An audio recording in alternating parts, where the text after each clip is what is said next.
पुनित पावन शिव महापुराण की कथा संपूर्ण विश्व के कल्याण हेतु बाबा देवाधिदेव महादेव की कृपा से, उनकी करुणा, उनकी उदारता से आप और हम सभी वीरों की भूमि, क्रांतिकारियों की भूमि, बेलकेश्वर महादेव की भूमि, ओघड़नाथ की भूमि, माँ जगज्जननी जगदम्बा अम्बा दुर्गा भवानी की भूमि मेरठ से इस कथा का लाभ ले रहे हैं। आज कथा का चतुर्थ दिवस है।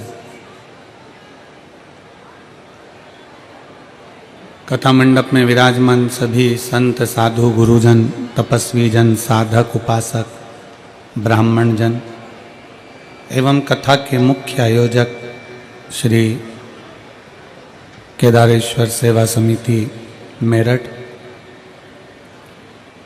मुख्य यजमान श्री संदीप गोयल जी, श्रीमती रश्मि गोयल जी, श्री आशीष बंसल जी, श्रीमती पूनम बंसल जी, संरक्षक डॉक्टर ब्रजभूषण जयप्रकाश अग्रवाल जी, डॉक्टर राम कुमार जी गुप्ता, अध्यक्ष कृष्ण कुमार जी गुप्ता, महामंत्री आशीष बंसल जी, ऋषि अग्रवाल जी, राजेश जी, सुमित जी, अनिल जी, विपिन सिंघल जी, सुमित सिंघल जी, राहुल जी, अर्ची जी सिंहल जी, अर्चिन जी सिंहल जी, आशीष प्रताप सिंह जी, पवन बंसल, बबीता बंसल जी। एक बार सभी यजमान परिवार के लिए जोरदार ताली बजाकर स्वागत, वंदन, अभिनंदन। जिन्होंने इस पवित्र पावन शिव महापुराण की कथा का दिव्य और भव्य आयोजन कराकर आप और हमको कृतार्थ किया है। चतुर्थ दिवस की कथा है।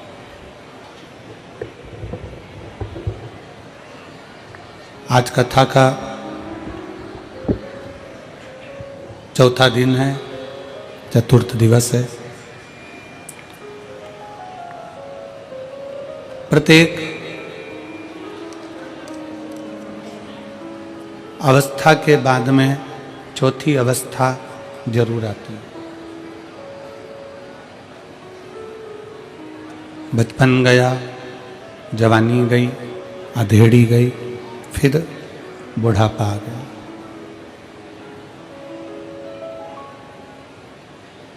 ऐसा कोई संसार में जन्मा नहीं है जिसका बचपन जाते जाने के बाद में फिर जवानी, और जवानी के बाद अधेड़ी, और अधेड़ी के बाद बुढ़ापा नहीं आया।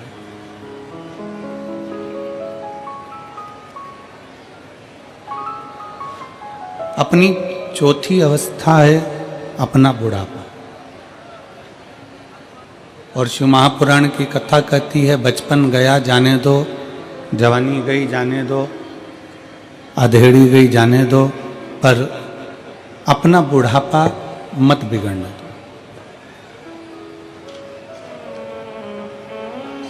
अंतिम बिंदु है मनुष्य का बुढ़ापा। ठीक है, बचपन जो निकल गया, जैसे जैसे निकला वो अपने ऊपर।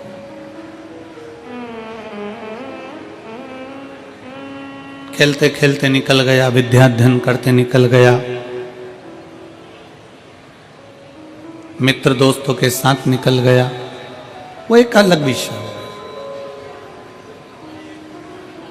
जवानी आ गई, इतने भोग और विलास में डूब गए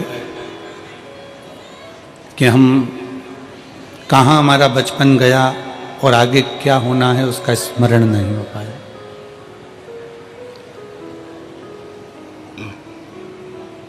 फिर अधेड़ी आ गई जिसमें हम पूरे परिवार का बोझा ढोने में, पूरे परिवार को साधने में, पूरे परिवार के काम में हम लग गए।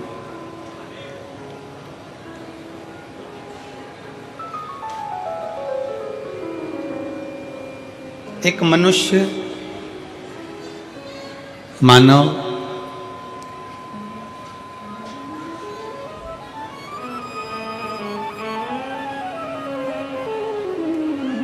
गधा, कुत्ता और उल्लू,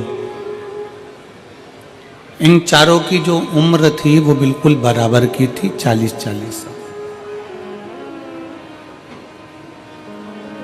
मनुष्य भी 40 वर्ष का, गधा भी 40 वर्ष का, कुत्ता भी 40 वर्ष का और उल्लू भी 40 वर्ष का। सब 40 साल के थे, सबकी उम्र 40 वर्ष की थी और सब 40-40 वर्ष में रह रहे थे।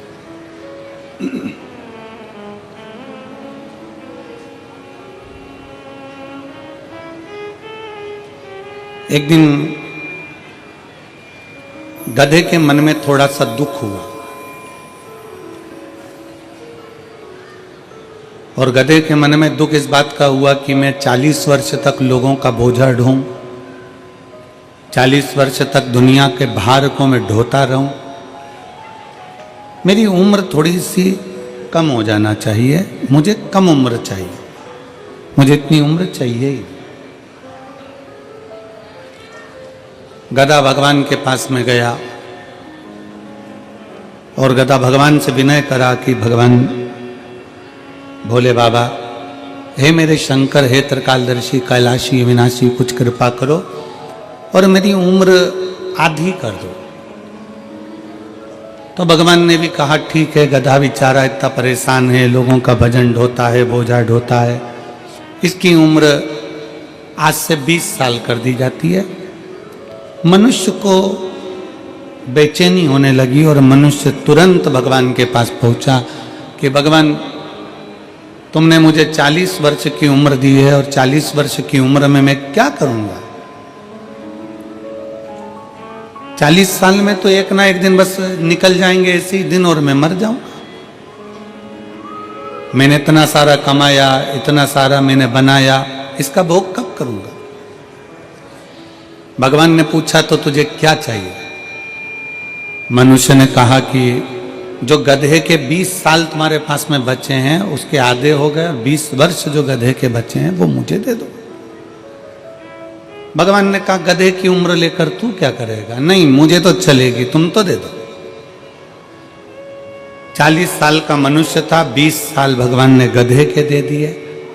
कितने साल का मनुष्य हो गया? 60 साल। थोड़ी देर बाद कुत्ता आया और कुत्ते ने भगवान भोलेनाथ जी से कहा, बाबा मेरी 40 साल की उम्र, दरवाजे पर भोंकता रहूं, झूठन चाटता रहूं, चिल्लाता रहूं, दुम हिलाता रहूं, दरवाजे के बाहर पड़ा रहूं, मेरी उम्र कम कर दो। भगवान ने कहा कितनी कम कर दूं? बस आधी कर दो। भगवान ने उसकी उम्र 20 साल कर दी। कुत्ता 20 साल का हो गया। मनुष्य फिर आ गया, बाबा 60 में मेरा क्या होगा? भगवान ने कहा तो फिर क्या करूं? जो कुत्ते की बची है वो भी मुझे दे दो। ठीक है, ले जा। 20 साल कुत्ते की भी मनुष्य को दे दी। मनुष्य कितने का हो गया? जम के बोलो, जम के जरा, 80 का। थोड़ी देर बाद उल्लू आ गया। उल्लू ने भगवान से कहा, बाबा मैं 40 साल का और मेरी जिंदगी पेड़ों पर टंगे टंगे रात भर जगते जगते निकल जाए, ऐसी उम्र का मैं क्या करूंगा? मुझे सोने को ही नहीं मिले, रात रात भर जगता रहूं, चौकीदारी करता रहूं, उन्नति की सीढ़ी पर चढ़ता है। 40 साल में जो खाता है वो पच जाता है। 40 साल में कैसे भी वस्त्र धारण कर ले तो भी सुंदर नजर आता है। 40 साल की मनुष्य की जो उम्र है वो श्रेष्ठ उम्र। और 40 के बाद किसकी लगी है? जम के बोलो, गधे के। जैसे ही 40 से 60 की उम्र में आता है और गधे की उम्र जो चालू होती है तो बच्चे का विवाह करना है, बेटी की शादी करना है, मायरा बनने जाना है, कंधे पर बोझ बोझ बोझ बोझ बनता चले जाता है। मकान बनाना, दुकान बनाना, फैक्ट्री खोलना, बच्चों को लायक बनाना, ये बोझ उसके कंधे पर चालू हो जाता है। क्योंकि उम्र किसकी है? गधे, तो गधे जैसा उसको बोझा ढोना पड़ा। अब 60 तक तो उसने बोझा ढोया, 60 के बाद में फिर उम्र किसकी लग गई? कुत्ता की। 80 की उम्र में आया, 60 से 80 की उम्र में जैसे ही आता है और कुत्ते की जब उम्र लगती है तो अपना कमरा छोड़कर उसको हॉल में पलंग डालकर रहना पड़ता है। घर के लोग भी कह देते हैं ये कमरा मैं बच्चों को दूंगा, मम्मी तुम्हारे पोता पोती का कमरा है, ये वाला कमरा इनका है, वो कमरा उनका है, तुम हॉल में रह जाना। 80 की उम्र आती है तो बाहर दरवाजे के पास में खटिया डल जाती है, पलंग डल जाता है, कुर्सी डल जाती है। 80 की उम्र और वहीं बैठे बैठे पूरी चौकीदारी होती है। जैसे कुत्ता दरवाजे पर रहता है वैसे 80 की उम्र में अपने को रहना पड़ता है। 80 की और 80 की उम्र जैसी पूरी होती है फिर किसकी उम्र लग जाती है? उल्लू की। अब कई माताएं कहती हैं गुरुजी हमको नींद नहीं आती। हमने पूछा कितने साल के हो गए तो कहा 85 के। कोई भाई करे कि गुरुजी हमको नींद नहीं आती। हमने पूछा कितने के हो गए? 83 के। अब उनको कौन समझाए कि 80 से 100 के बीच की जो उम्र है वो उल्लू की उम्र है। तुम कितनी भी नींद की गोली खा लो, रात को 2 बजे से लेकर 5 बजे के बीच में तुम्हारी नींद खुलेगी जरूर, क्योंकि तुम्हें उल्लू की उम्र लगी है। उल्लू की उम्र लगी है तो वो खुलना ही है।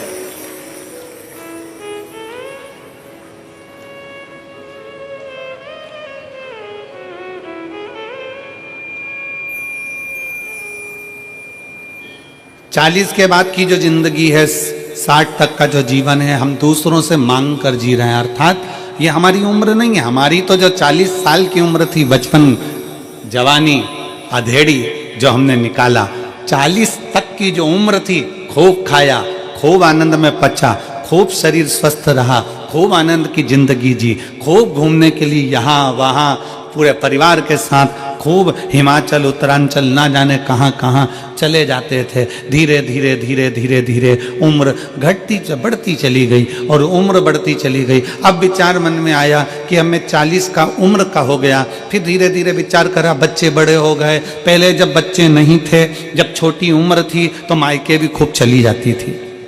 मेरी दीदियाँ आए दिन मायके जाती थी। अब बच्चे घर में जन्म ले लिए, बच्चे बड़े होने लगे तो बेटियों ने मायके जाना छोड़ दिया, क्योंकि इनकी पढ़ाई में लग गई, बोझा सिर पर आ गया। उनका एजुकेशन कराना जरूरी है।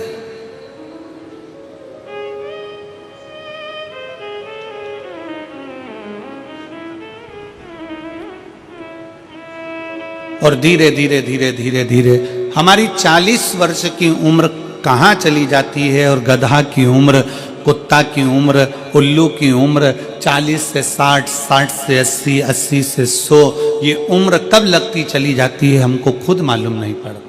मालूम कब पड़ता है? जब वजन आता है, मस्तक पर बोझ आता है। जब एकदम घर की छोटी छोटी बहुएं, छोटी छोटी बेटियां जिनके अभी बच्चे भी नहीं हुए ना, जब तक तो वो जिंदगी अच्छी जी रही हैं, जैसे ही बच्चे जन्म ले लेते हैं और बोझा उसके ऊपर जब पड़ने लगता है 40 तक की उम्र के अंदर, जब उसके ऊपर भार बढ़ने लगता है तो फिर उसको चिड़चिड़ होने लगती है, बहुत अंदर से खचोटने लगता है।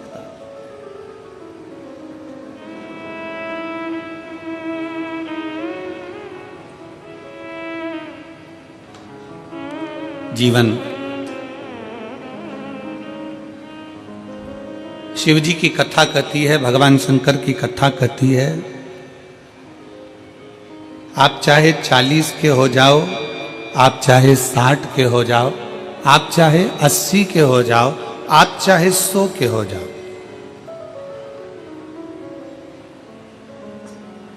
आप चाहे 40 के हो जाओ, चाहे 60 के हो जाए, चाहे आप 100 के हो जाओ, पर एक चीज याद रखना, अपने घर के अंदर, अपने बंगले के अंदर वस्तु बढ़ाओ चाहे ना बढ़ाओ, पर अपने बंगले और अपने घर के अंदर अपना व्यवहार जरूर बढ़ाना।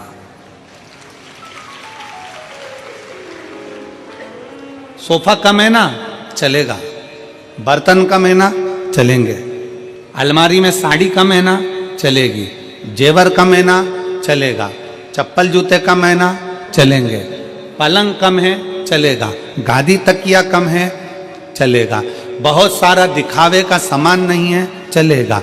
घर में वस्तु कम होगी ना, चल जाएगा, पर घर में एक दूसरे के प्रति व्यवहार कम मत होने देना। अगर व्यवहार कम हो गया तो वो वस्तु किसी काम की। हमारा अपना व्यवहार क्या है? दुकान क्यों चलती है? जम के बोलो, दुकान कैसे चलती है? सामान से। सामान तो पड़ोसी के यहां भी भरा हुआ है। अरे बोलो जम के। फ्रिज पड़ोसी के यहां भी है, फ्रिज तुम्हारी दुकान में भी है। कपड़े पड़ोसी के यहां भी है, कपड़े तुम्हारी दुकान में। उसी कंपनी का, उसी वैरायटी का उसके पास भी है और तुम्हारे पास भी है। घड़ी की दुकान तुम्हारे पास भी है, घड़ी की दुकान उसके पास भी है। सोने चांदी की दुकान उसकी भी है, सोने चांदी की दुकान तुम्हारी भी है। बर्तन की दुकान उसकी भी है, बर्तन की दुकान तुम्हारी है। कपड़े की दुकान उसकी भी है, कपड़े की दुकान तुम्हारी भी है। चश्मे की दुकान उसकी भी है, चश्मे की दुकान तुम्हारी भी है। पार्लर उसका भी है, पार्लर तुम्हारा भी है। किस चीज से चल रहा है? वस्तु से। सामान तो उसके पास भी है। तुमसे किसी किसी सुनार की दुकान में जाकर देखना, सराफे की दुकान में जाकर देखना कि किसी किसी सराफे वाले ने 4 मंजिल का शोरूम बना लिया, माल भी खूब भर लिया।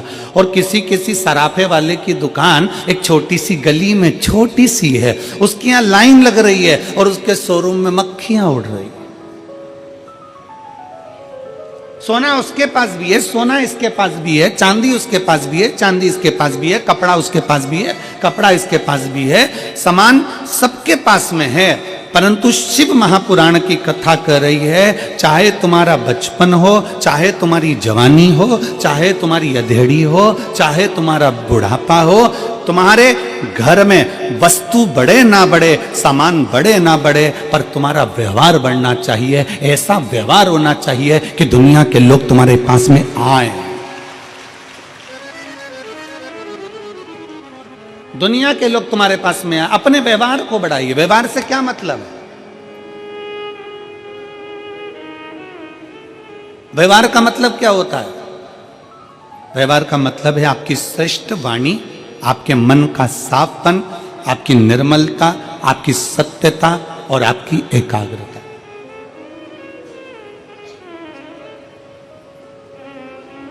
वस्तु बढ़ाने से घर में सुख नहीं है कि हम वर्णन करें।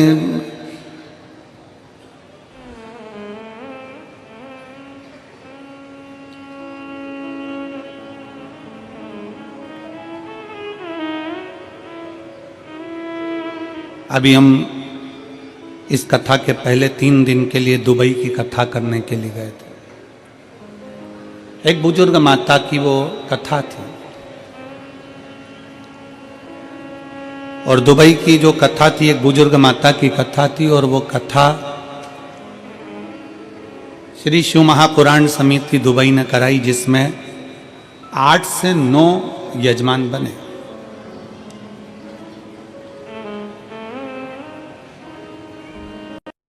अब वो बुजुर्ग माता का इतना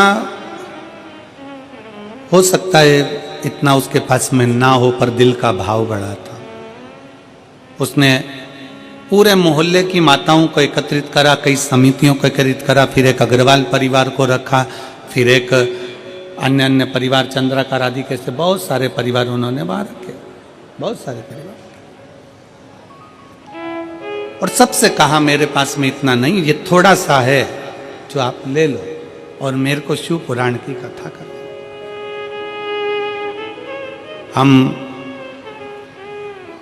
श्री संदीप गोयल जी को और श्री आशीष बंसल जी को और इस केदारेश्वर समिति को बहुत बहुत धन्यवाद इस चीज का देना चाहते हैं कि जितने पत्र गोयल जी, आशीष जी, जितने पत्र यहाँ आए हैं, हर पत्र में तुम दोनों का जिक्र लिखा है कि हम नहीं सुन पाते ये कथा कहीं जाकर, पर मेरठ को आपने दिया है। उसके लिए साधु, उसके लिए साधुवाद है। कई मेरी जीजियां ऐसी बैठी हैं, कई मेरे बेटाओं ऐसे बैठे हैं, कई बेटियां ऐसी बैठी हैं जो नहीं जा सकती थी। उनको भगवान से हापुड़ में जाकर उन्होंने पंडाल में बैठकर भगवान से प्रार्थना करी कि हमारे मेरठ में भी कथा हो जाए। और बाबा ने सुना, 3 महीने में पूरा करता है, 3 महीने के पहले मेरठ में कथा करवा दी। ये उसकी कृपा,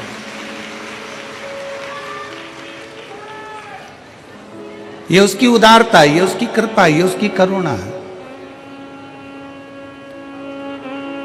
और गोयल जी, बंसल जी आपको इस चीज के लिए साधुवाद देते हैं कि धन तो दुनिया के पास में ढेरों की मात्रा में होता है, पर उसका धन सतमार्ग में नहीं लग पाता।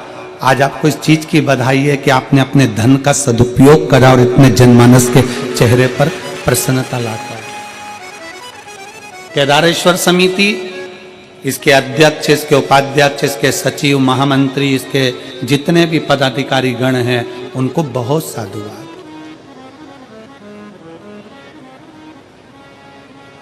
और सबसे ज्यादा साधुवाद मैं गोयल जी और आशीष जी से भी ज्यादा साधुवाद यहाँ के कलेक्टर महोदय को, यहाँ के SP, SSP, IG, commissioner, DM, SDM और यहाँ के पुलिस विभाग को, और यहाँ के चिकित्सा विभाग को, यहाँ के पीडब्ल्यूडी विभाग को, और यहाँ के IG, commissioner, collector, SP, SSP सबको बहुत बहुत साधुवाद देता हूँ कि इतनी अच्छी तरह से इस कथा को संभाला है। लाखों की भीड़ में इस कथा को जो आप लोगों ने संभाल कर रखा, उसकी साधुता, आपको बहुत बहुत साधुता। लाखों की भीड़, पंडालों में जगह नहीं है और लोग पंडालों के बाहर बैठे हुए हैं पंडाल पर। उस कथा को यहाँ का पुलिस प्रशासन, यहाँ का पूरा एक एक कांस्टेबल हो, पुलिस विभाग हो, यहाँ के collector, SP, SSP, IG, DIG, यहाँ के तहसीलदार आदि का आदि जितने भी हैं, सारा प्रशासन मुस्तैदी से संभालो, उसको संभालो। और एक बार आप सबसे निवेदन है, पूरे प्रशासन के लिए, उत्तर प्रदेश मेरठ सरकार के लिए जोरदार ताली बजाकर स्वागत, वंदन, अभिनंदन, जिन्होंने इस कथा को बहुत अच्छे तरीके से समझा, बहुत अच्छे तरह से। और तेरी कृपा बिना ना हिले एक भी अणु, लेते हैं श्वास तेरी कृपा से तनो तनो। बखान क्या करूं मैं राखों के ढेर का, चपटी भभूत में खजाना कुबेर का। हे गंगाधार मुक्ति द्वार ओंकार तू, भोले ओंकार तू। आयो शरण तिहारी शंभु तार तार तू। बखान क्या करूं मैं राखों के ढेर का, चपटी भभूत में खजाना कुबेर का। हे गंगाधार मुक्ति द्वार ओंकार तू, भोले ओंकार तू। आयो शरण तिहारी शंभु तार तार तू। आप कितनी अवस्था के हैं, आपका क्या चल रहा है? 40 के हैं, 30 के हैं, 25 के हैं, 20 के हैं, 50 के हैं, 60 के हैं, 70 के हैं, 80 के हैं, जो भी आपकी अवस्था चल रही है, जो आपकी अवस्था चल रही है, आपकी अवस्था में व्यवहार की बहुत जरूरत है। आज के समय में एक बात बहुत अच्छे से धारण कर कर रखना कि घर में सब कुछ है। बोलो री जी हाँ, सही बात है। तुम्हारे घर में भोजन की कमी तो नहीं है ना? जम के बोलो जरा। नहीं। तुम्हारे घर में कहीं रहने की कमी तो नहीं है ना? नहीं। तुम्हारे घर में पानी पीने की भी कमी तो नहीं है ना? सारा सुख है तुम्हारे घर में, ओढ़ने का, बिछाने का, रहने का, एसी, कूलर, पंखा, सारा सुख अपने घर में है। अच्छे मकान में रह रहे हैं, बाबा की कृपा से अच्छा भोजन कर रहे हैं, सारा सुख है। परिवार भी अच्छा है, पति भी अच्छा है, पत्नी भी अच्छी है, बहू भी अच्छी है, बेटा भी अच्छा है, पोता पोती भी अच्छे हैं, नाती पंती भी अच्छे हैं, सास ससुर भी अच्छे हैं, और मायके में माता पिता सब अच्छे हैं, मेरे भाई मेरे बंधु सब अच्छे हैं, सब अच्छे हैं। बस घर में कोई कमी नहीं है, घर में किसी वस्तु की कमी नहीं है, घर में कोई सामान की कमी नहीं है, पर घरों में एक चीज की कमी हो गई, आपस के व्यवहार की कमी हो गई। हमारा आपस का व्यवहार ठीक नहीं हो पाया।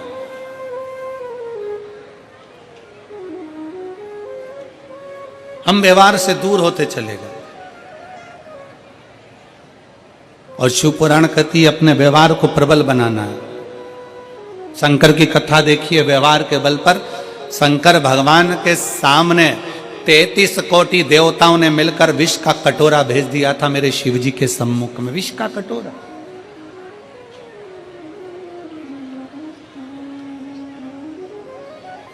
मेरे बाबा के सामने एक विष का कटोरा आ गया, शंकर जी के सम्मुख में विष का कटोरा।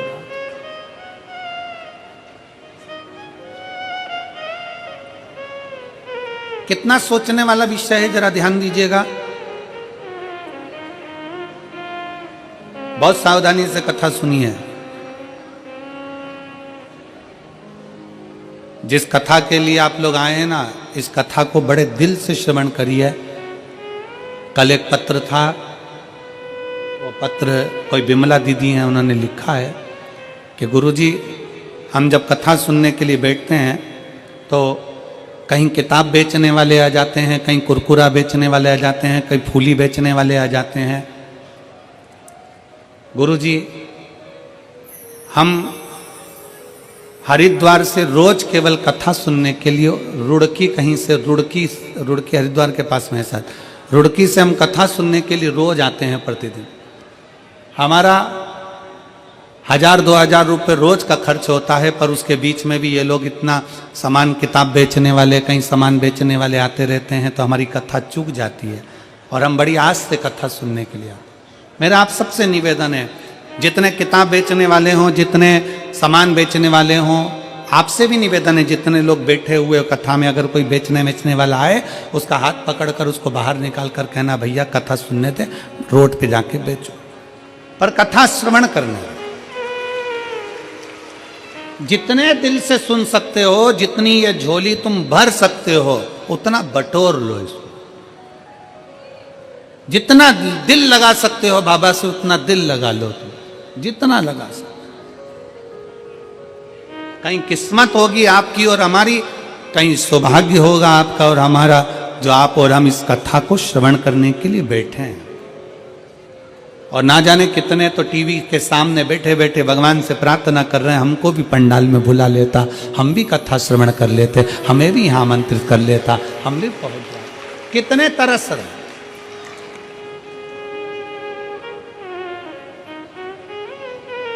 आपके घर में वस्तु की कमी नहीं, व्यवहार की कमी होती जा रही है। और अपना व्यवहार हमें श्रेष्ठ बनाना।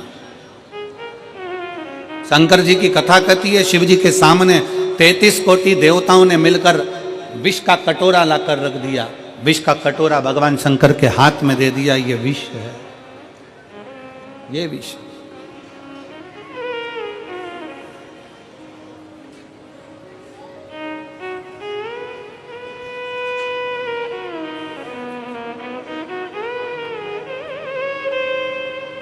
और